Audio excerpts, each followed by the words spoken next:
Bienvenue à tous sur un nouvel épisode de l'entretien inspirant. Je vais vous présenter ma partenaire du jour, mais avant, je voulais échanger quelques mots avec elle. Ni hao, Xiaoyan. Ni 啊，怎么样？你好，木兰，我很好，谢谢你。谢谢。我在喝绿茶。啊，非常好，我也在喝茶。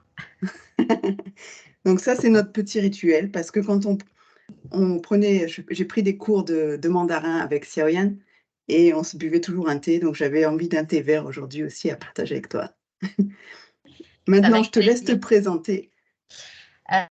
Donc mon nom chinois est Xiaoyan, donc je suis née en Chine, dans une province de Shanxi. Pour ceux qui connaissent pas en fait Chine, donc Shanxi en fait se situe vers le centre de la Chine, donc à l'ouest de Pékin. Donc Shanxi, la capitale c'est Xi'an, donc c'est une ville très culturelle. C'est une ville départ de la route de la soie.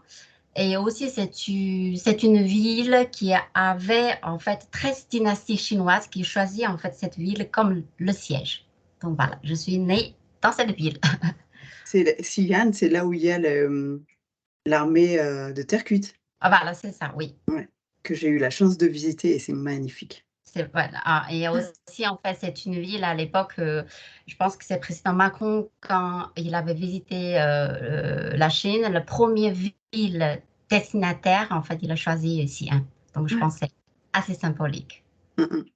C'est très belle ville aussi, agréable de se promener, en tant que touriste, j'ai trouvé moi très, très jolie. Il y a plein de Avec gens qui font du tai chi chuan ou des danses, sur des places et c'est magnifique. ouais, ouais, tout à fait. Ouais. Est-ce que tu peux nous décrire ton parcours brièvement? Donc brièvement, donc je suis Ou pas venue en France. brièvement? Si tu Ah veux ouais, faire long, tu peux faire long. je suis venue en France en 2002. En fait, il y avait cette vague de tendance où en fait les parents qui envoient les enfants en fait faire les études à l'étranger parce qu'ils espéraient vraiment offrir cette future en fait meilleure. Parce que, comme tu le sais, en fait, la société chinoise est très concurrentielle. La maîtrise d'une langue étrangère ou des connaissances vraiment techniques acquises à l'étranger, ça leur vraiment permettre d'ouvrir d'autres opportunités. Donc, tu vas te demander pourquoi la France et pourquoi le français. C'est vrai qu'on a cette image de français en Chine, c'est un pays romantique. Donc, à l'époque, on n'avait pas non plus trop le choix. Donc, on avait le choix d'apprendre le français ou allemand. Je pense que le choix est vite fait. Donc, voilà, je pense que cette image de France, le paysage magnifique, les peuples vraiment gentils et romantiques qui m'a tiré, en fait, finalement, de choisir, en fait, apprendre le français. En fait, j'ai déjà avant de décider de venir en France, en fait, j'ai déjà appris quelques années la langue française. Et puis, bah, j'ai travaillé 2 ans chez Michelin. Le fait, en fait, de vraiment pratiquer dans un milieu professionnel que je me suis rendu compte que mon niveau de français n'était pas du tout opérationnel. Tu sais, Donc, c'est le cas de tous ceux qui apprennent une langue étrangère, hein. Tu crois que, ouais, c'est pas mal et puis le jour où tu es confronté à la réalité de la vie, tu fais: «Ah, finalement, il y a plein de trucs que je sais pas dire». ça, c'est tout à fait ça, en fait. Et aussi, en fait, c'est aussi, j'ai surtout cette envie, en fait, cette immense envie de t'apprendre, de réussir. Et en fait, surtout connaître une culture et une langue que je connaisse pas trop, quoi. Donc voilà, c'est surtout cette envie, en fait, qui me pousse de partir. À l'époque, en Chine, donc c'était les années 2000. Donc il y avait en fait deux façons, deux principales en fait canaux pour faire les études. Donc à l'étranger, le premier en fait, c'est à travers des échanges universitaires comme le Erasmus. Mmh mh. Le deuxième en fait, c'est ce que j'ai choisi, c'est que tu confiais ton dossier à une agence Donc, c'est une agence qui gère en fait toutes les démarches administratives, c'est-à-dire l'inscription avec les écoles, demande de visa, même en fait prise de rendez-vous avec l'ambassade. Donc, du coup, c'est ce que j'ai fait.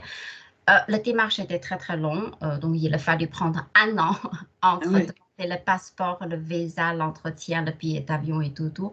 Donc, du coup, finalement, je suis atterrie en France en avril 2002. Ouais. Donc, quand je suis arrivée ici, donc j'ai entamé comme tous les étudiants, donc je suivis des cours de chinois intensifs. Et puis, ben, je me suis dit inscrire aux deux programmes pour préparer, un programme pour préparer deux diplômes en parallèle. Donc j'ai fait un diplôme de licence en fait professionnelle en marketing. Donc c'est un diplôme qui il s'appelle le diplôme européen d'études supérieures en marketing. Et deuxième diplôme que j'ai préparé, c'est la création d'entreprise. Je pense que D'accord. à ce moment-là, en fait, j'avais déjà cette notion où j'ai déjà cette idée de créer en fait quelque chose. Alors, je vais faire peut-être une grosse généralité, mais du peu que je connaisse moi de la Chine et des Chinois, j'ai l'impression que cet esprit d'entrepreneuriat, il est dans votre ADN, quoi. Peut-être ça lien un peu, peut-être en fait pour moi aussi, c'est que il y a mon père en fait qui est entrepreneur. C'est que que j'étais petit en fait, j'ai baigné en fait. C'est vrai que dans cette entreprendre, de réussir. Sur le moment quand j'étais en Chine, j'ai pas rendu compte, mais en fait, je pense que ça m'a inspiré en fait, ça m'a Ouais. semé cette petite graine en fait Hein, hein. en moi. Ouais. Je te laisse continuer, je t'en prie. Voilà. Après, donc j'ai fait une année suivante, j'ai fait une double licence en économie et gestion d'entreprise à Pierre Mendès France, à, à Grenoble. C'est une année relativement difficile en fait parce que je ne sais pas si tu avais déjà suivi de cours en fait à l'amphithéâtre. Donc quand le professeur qui parle, dans un cours de l'amphithéâtre, il y a plus de 200 personnes en fait. Donc on est pour le prise de notes, c'est pas facile du tout parce que le Ouais. professeur il estime que tout le monde doit comprendre le français. Et au début de 3 mois, c'était pas vraiment facile du tout parce que déjà, prise de notre professeur, il parle vite. Et le prise de notes, c'était pas du tout vraiment facile. Et ce qu'on fait, c'est qu'en fait, chaque fois, on prend des notes. Et puis après le cours, on demande de nos camarades français, déjà, il faut trouver quelqu'un, Ouais. premier. Et deuxième, il faut qu'ils veulent aussi, Hein, hein. d'emprunter leurs notes et de recopier ça, en fait. C'était vraiment difficile. Mais il y a l'expression en fait en chinois qui m'encourage vraiment. Donc l'expression s'appelle "pen niao xian fei". Ça veut dire que c'était pas l'oiseau agile et il faut s'envoler plus tôt. Donc du coup, c'est Ouais. cette phrase-là en fait qui m'encourage vraiment. Je me suis dit, il fallait prendre 2 fois, s'il fallait 3 fois de temps pour bien prendre les notes et de surtout bien comprendre le cours. C'est cette persévérance en fait qui m'a poussée vraiment tenir tout au long de cette année et que je réussis en fait donc bien sûr. Et pour terminer en fait, donc du coup j'ai fait une dernière année de l'école supérieure du commerce pour une spécialité master marketing. D'accord. Bravo. Je pense qu'on se rend pas vraiment compte quand on a fait ses études dans sa langue natale, de quel niveau d'effort ça demande de le faire, dans une autre langue et il y a peut-être pas mal de gens dans ceux qui nous écoutent qui ont fait, une année d'études ou un peu plus, en Angleterre par exemple ou aux US. Mais là, on parle de quelque chose qui est encore plus complexe parce que parler, français quand tu es, chinois ou parler mandarin quand tu es français, c'est plus compliqué que d'apprendre une autre langue, d'origine, latine ou occidentale, on va dire.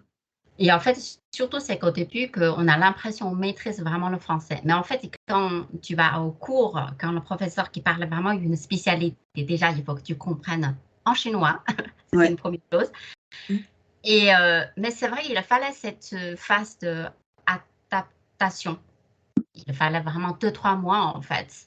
Et puis, en fait, finalement, j'étais bien fière parce qu'en fait, au bout de 4e mois, je peux prendre à la note toute seule, Ouais. sans emprunter la note de quelqu'un, en fait. Ça m'a vraiment, vraiment rendue fière parce que je pense que c'est dû aussi que aux 2 ou 3 mois que j'essaie de, je pense, l'entraîner, de prendre la note, c'est comparer avec les autres, en fait. Donc, du coup, ça m'a permis finalement de bien suivre tous les cours, en fait. Ouais.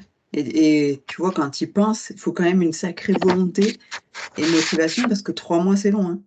3 mois où tu fais double ou triple de travail par rapport aux autres, il faut s'accrocher, quoi, hein. Je Bravo. pense quand on était jeune, j'ai dit quand, quand j'étais jeune, et en fait, c'est vraiment cette soif de vraiment réussir. Ça veut dire il n'y a aucune barrière, difficulté qui pourrait me vraiment stopper. Je me souviens que tous les soirs, en fait, quasiment, je me suis couchée à minuit, 1 heure du matin, pour lever à 6 heures. Mais on était vraiment en pleine forme. Moi, je ne me sentais pas vraiment fatiguée. Je pense que c'est vraiment cette l'envie de vraiment réussite qui m'a vraiment quittée vraiment tout au long. C'est impressionnant, mais très inspirant, Merci. je pense, pour tous ceux qui nous écoutent. Et du coup, ouais, si je reviens un petit peu sur, ton départ donc de Chine, tu nous as expliqué, c'était compliqué. Effectivement, il y avait pas d'internet et tout ça, donc heureusement, il y avait cette agence. Je savais pas que ça existait. Heu, c'est des choses qui étaient courantes ou c'est que certaines personnes qui avaient accès à ce genre de service? C'est assez coûteux. Ouais. En fait, donc, comme tout à l'heure, je disais, en fait, il y a beaucoup de parents qui financent en fait les études. Donc, on avait un groupe, on en est à peu près 15. En fait, j'étais la seule qui partit avec mes vraiment propres sous. Mmh.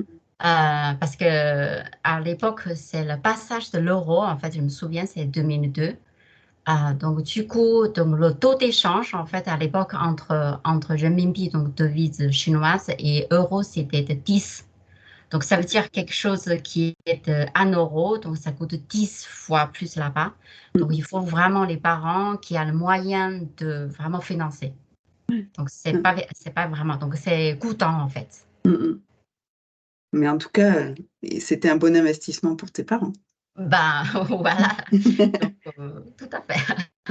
Mais c'est des choses que moi j'ai vues aussi en Chine, cette capacité aussi d'avoir une vision qui va plus loin que, juste, ma vie de tous les jours et d'avoir une projection pour, et un espèce de sens du sacrifice, de dire: «Je veux que mes enfants, mes petits-enfants et mes arrière-petits-enfants aient une vie meilleure et donc je suis prêt à sacrifier ma vie pour ça».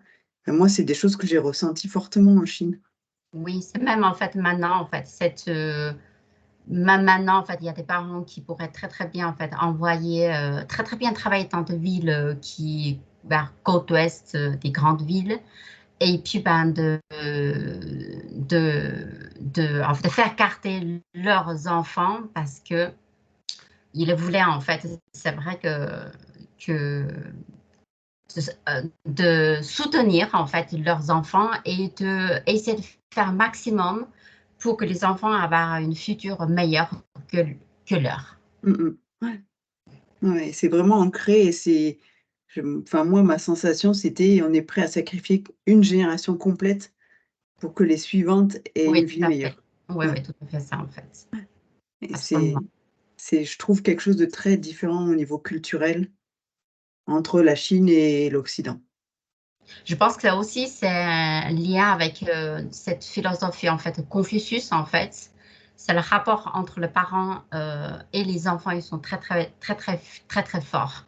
Mmh mh. C'est tout aussi, peut-être c'est un peu hors sujet, cette, obéissance, en fait, absolue entre par rapport aux parents. Donc ça veut dire que les enfants, ils écoutent, en fait, 100%.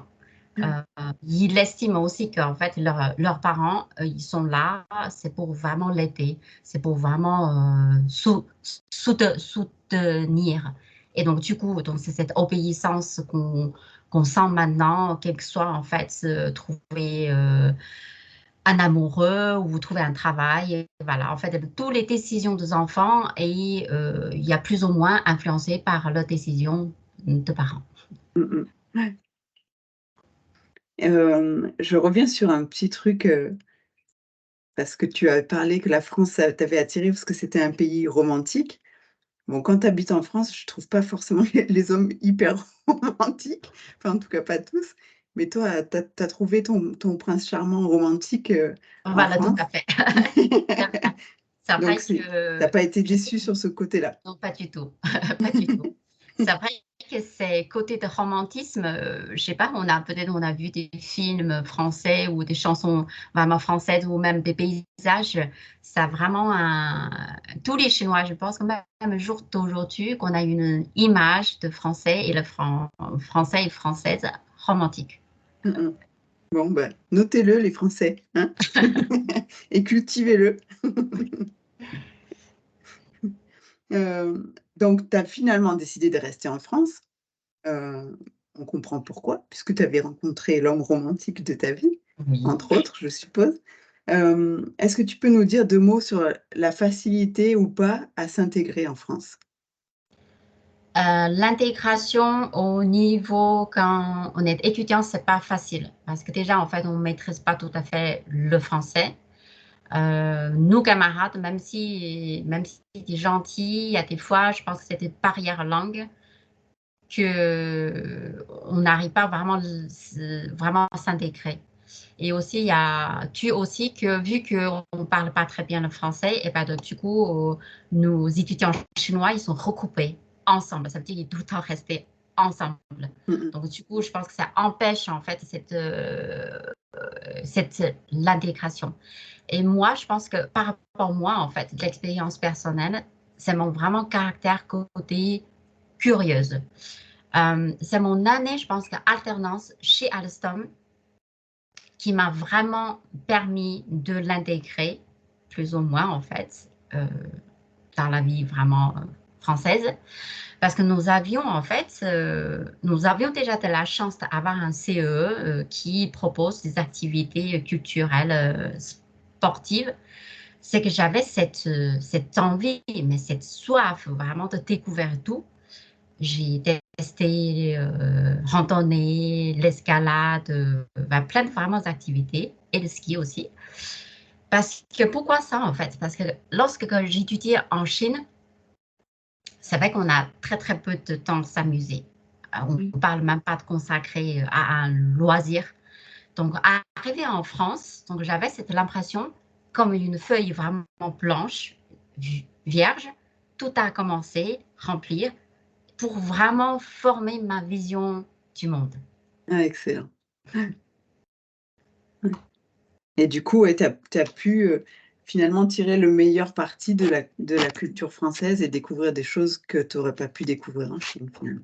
Voilà, c'est ça, c'est ça. Mmh mh. Je pense que quand j'étais en Chine, c'était, je sais pas, peut-être c'est une, insouciance parce que ou parce qu'on a pu travailler en fait. C'est vrai que je pense que ma vision du monde, c'est vraiment grâce à la France et grâce aussi à toutes mes études, toutes les personnes que j'ai connues en France, ça m'a permis de voir, vision de monde de jour d'aujourd'hui, quoi. Mmh mh. C'est super enrichissant et moi, j'ai vécu l'inverse. Alors j'ai pas vécu en Chine, mais les nombreux voyages que j'ai pu y faire et puis j'ai côtoyé beaucoup de collègues chinois, beh, j'ai trouvé ça aussi très enrichissant et c'est vraiment un changement de point de vue qui te t'ouvre les yeux sur une autre Voilà, façon de voir le monde. Mmh mh. voilà, c'est ça en fait. Ouais Tout à fait. et c'est très enrichissant, je trouve. Est-ce que tu peux nous expliquer comment tu en es venu à l'idée de te mettre à ton compte? Et de devenir entrepreneur comme ton papa. On a compris que tu avais ça dans tes gènes et que tu sentais que tu allais créer quelque chose, mais comment est-ce que tu t'es dit: «Là, cette fois, je tiens la bonne idée»? En fait, j'ai travaillé 15 ans avant de créer lancer en fait, à mettre à mon compte. Donc j'ai travaillé 15 ans, donc comme des salariés. C'est vrai que je souhaiterais au bout de 15 ans, je souhaite vraiment découvrir cette donc auto-entrepreneuriat qui est complètement en fait inconnu. Et surtout, c'est que j'ai envie de faire quelque chose qui me plaît, qui me passionne. Et en faisant ça, en fait, je voulais aussi, en fait, retrouver cet équilibre, en fait, entre vie personnelle et la vie privée. Donc, dans cette démarche-là, en fait, j'ai vraiment de la chance d'avoir un mari romantique qui m'a soutenue 100% pour que je puisse lancer, en fait, dans cette démarche qui est relativement longue. Et quand tu connais rien, parce qu'il faut que tu recommences de tout, donc c'est quelque chose qui est terrain inconnu. Donc voilà, donc je dis chaque fois, en fait, j'ai vraiment de la chance. Alors, est-ce que tu peux, nous expliquer, quelle est ton offre aujourd'hui avec, Feng Yuan Concept? Ce que tu proposes du coup? En fait, lorsque j'étais salariée, en fait, j'ai baigné dans vraiment le biculturalisme entre culture française et culture vraiment chinoise. J'ai constaté, en fait, cette vraiment difficulté de communication entre mes collègues français et leurs interlocuteurs chinois. Cette difficulté, en fait, n'est pas liée à la compréhension de langue, puisque tous les deux, en fait, ils parlent l'anglais. Mais en fait, c'est la manière de vraiment te comporter, de réagir et de négocier. Et en fait, au fin du compte, cette sensation d'incompréhension, en fait, vient, en fait, finalement, cette différence culturelle. Donc, l'idée de lancer de structure Feng Yuan, c'est vraiment de servir une interface pour briser cette barrière invisible et en fait pour rendre la communication plus fluide et plus efficace. Donc pour concrètement en fait, cette prestation, ce que je propose, c'est déjà, j'ai aidé à indépendants ou PME de développer leurs produits et services en Chine, de s'approvisionner et également de prestations de services comme interprétariat lors d'une négociation, d'une formation technique ou même mise en route d'un équipement en France. La dernière activité que je propose, c'est vraiment proposer aux dirigeants, aux salariés une formation au mandarin éligible à compte personnel de formation. D'où que j'ai cette chance d'avoir connu.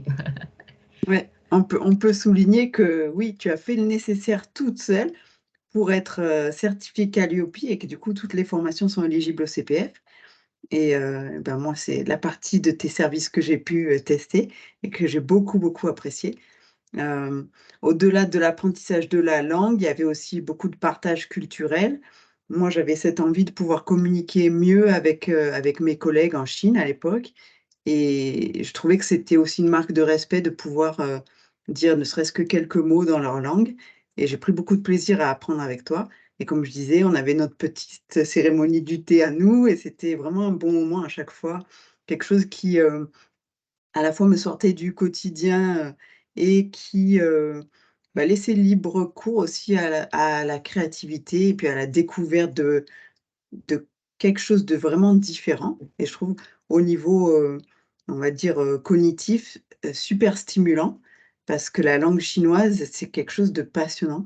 Je C'est très conceptuel, ça n'a rien à voir avec nos langues, latines et enfin moi je conseille à tout le monde de découvrir ça et il y a un plaisir à l'écrire aussi, puisque du coup, j'avais fait aussi d'autres activités avec J'étais, toi, de ouais. calligraphie et cetera. Il y a un vrai plaisir à écrire cette langue et à la lire et ouais, moi, je te remercie de m'avoir transmis tout ça et j'espère un jour avoir le temps d'y revenir, même si aujourd'hui, j'ai plus forcément ce besoin d'apprendre pour communiquer, mais juste pour le plaisir de savourer cette langue, j'aimerais bien, reprendre des cours.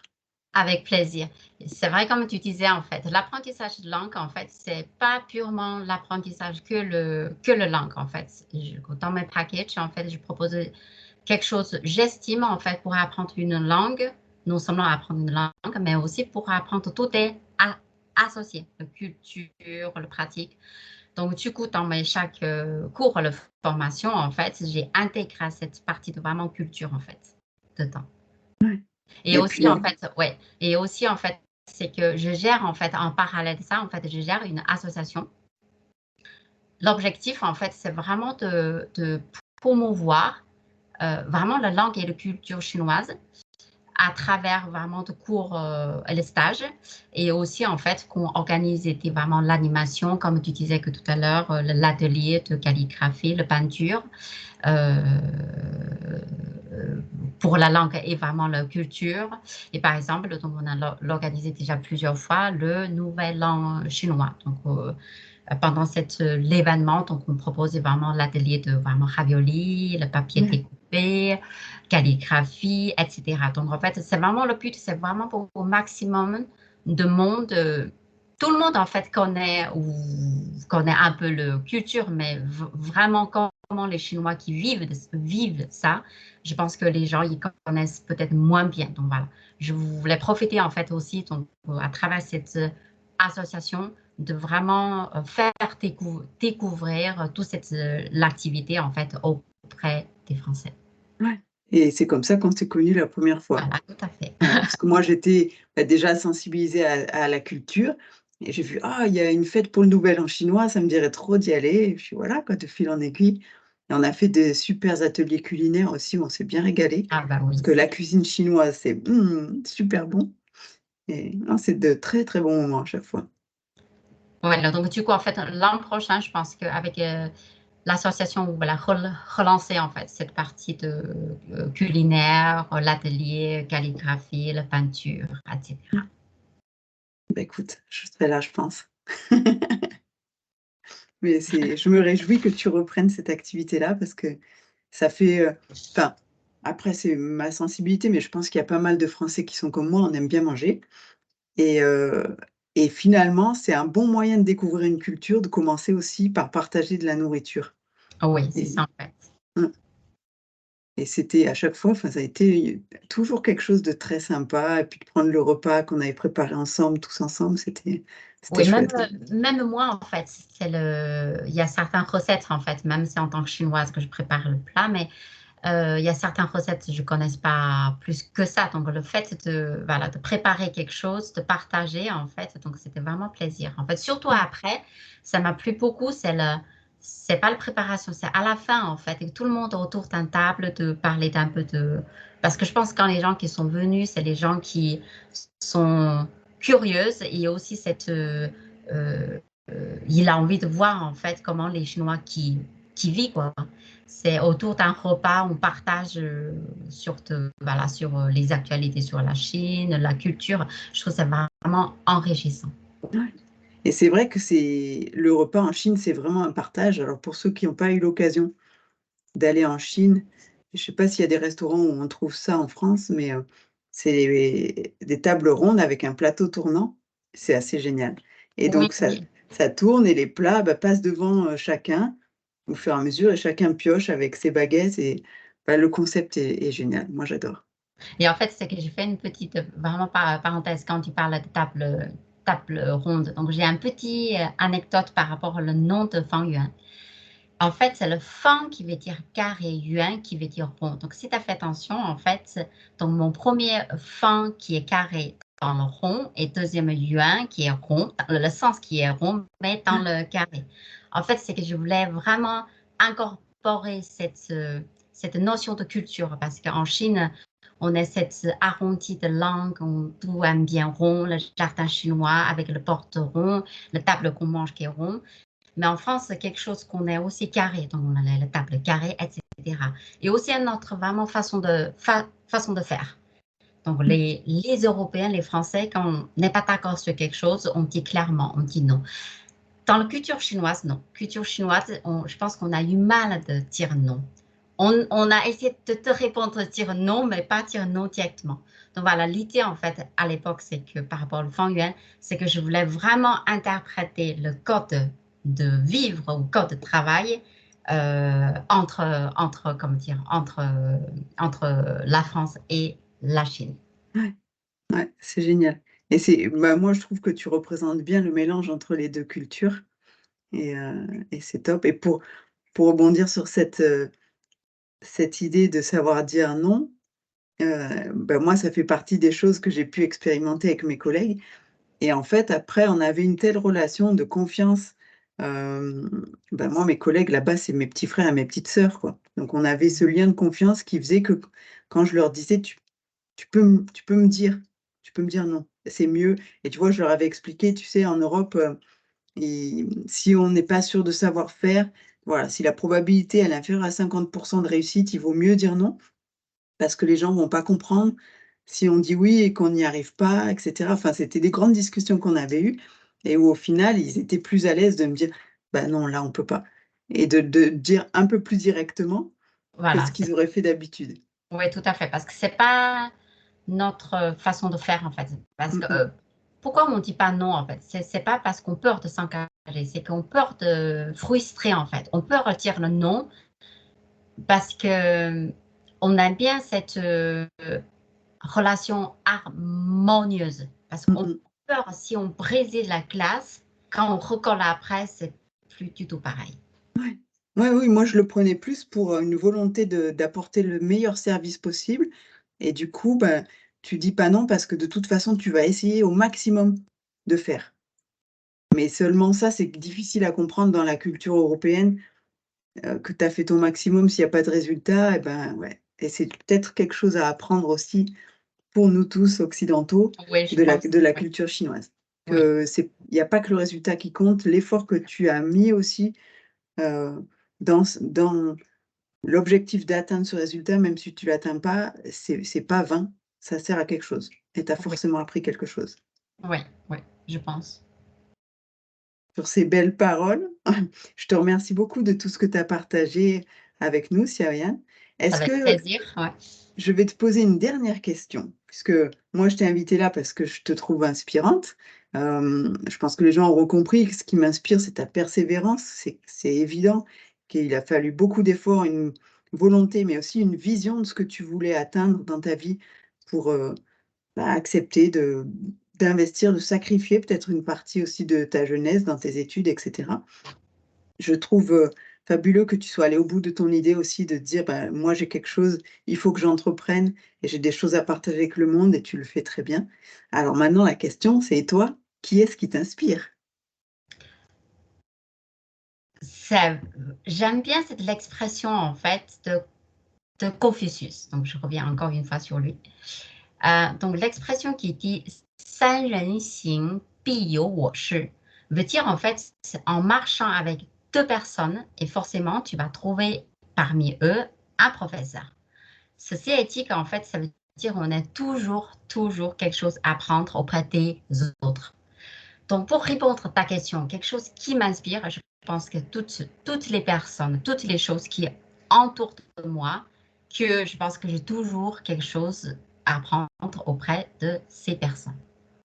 Merveilleux. Merci beaucoup, Chéchénie. Pas beaucoup. Merci beaucoup, Xiaoyan.